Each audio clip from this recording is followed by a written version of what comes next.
use this. That's the news from yesterday. Alright, let's check this out. Alright. Let's see what the newspaper has to say about that. Here it is. There it is. And it says that Leandro early in the morning did a hit to the drug dealers in an area of Aguaitia.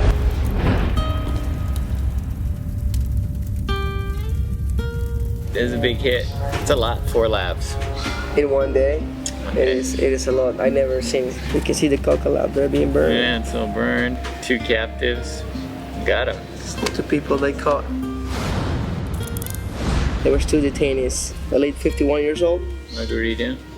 Yeah, Margarita and Danilo. Danilo, he's 25. Wow, my age, man.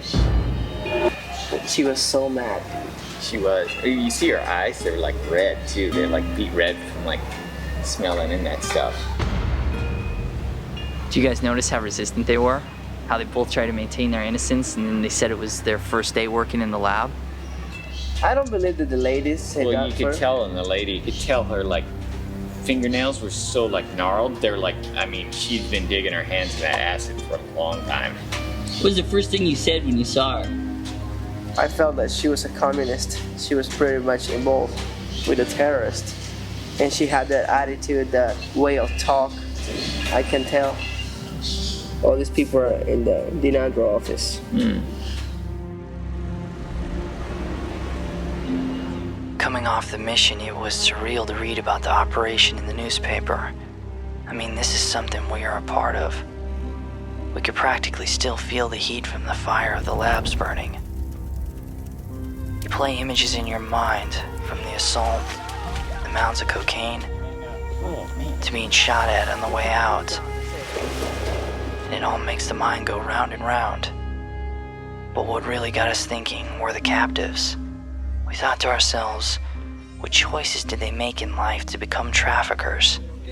We wanted to investigate this further, and one recurring theme that seemed to be associated with those involved in the drug trade was the close ties to communist terrorism. Joseph had grown up in Peru and witnessed the brutality of communist groups like the Shining Path.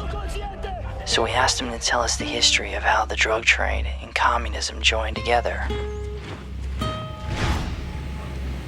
Was there a lot of like terrorist activity down here?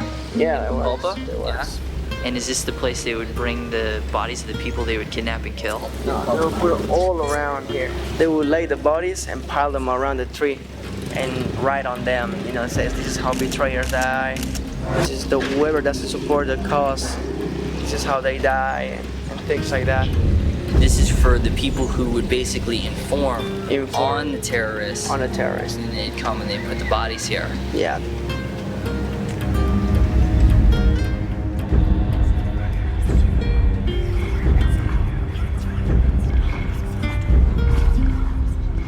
And you grew up during this time? Yeah, I grew up during this time. How old were you when this was all going on? I was 4 and 3 years old. When the terrorists were here, a lot of people disappeared completely. They didn't find any ID. There were people who were missing.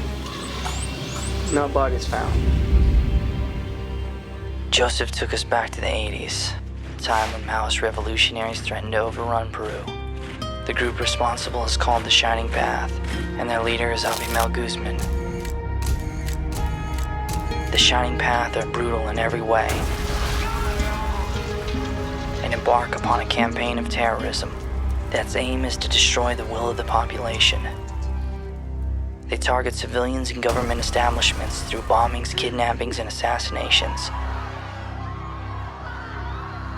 Over 30,000 die in their wake. But then, Fujimori, newly elected president of Peru, implements a campaign to eradicate terrorist elements. He decides to fight fire with fire, and Peru becomes a living hell. A break for the government happens in '92 when Guzman is caught and then presented to the media like a caged tiger.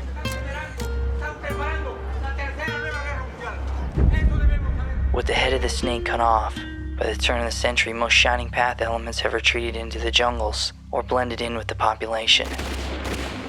And it's here, at this point, where the Shining Path begin to focus their involvement in the narcotics trade. Out of money and on the run, terrorists become drug dealers. They either create the drugs themselves or act as guns for hire for traffickers. Now flash forward to modern day, and the Shining Path and other fanatical communist groups have a foothold on the Peruvian drug trade.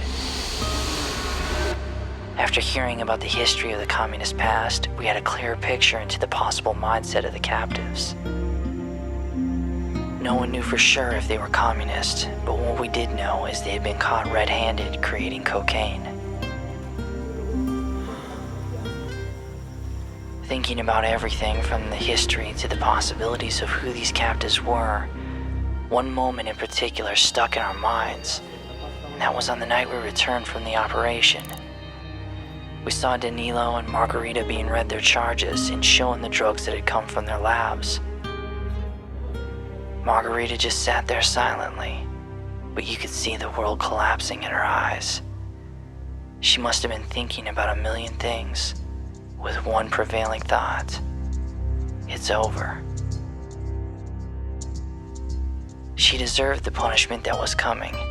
She wasn't innocent, but she wasn't beyond forgiveness either. And for us, in that moment, it reminded us why we were here. We'd come to the heart of the drug trade to bring the message of Christ to those who were furthest from Him. We'd imagined the possibilities of known drug traffickers hearing the gospel and turning to the light. And now this was our opportunity. This is why we're here. For this one moment.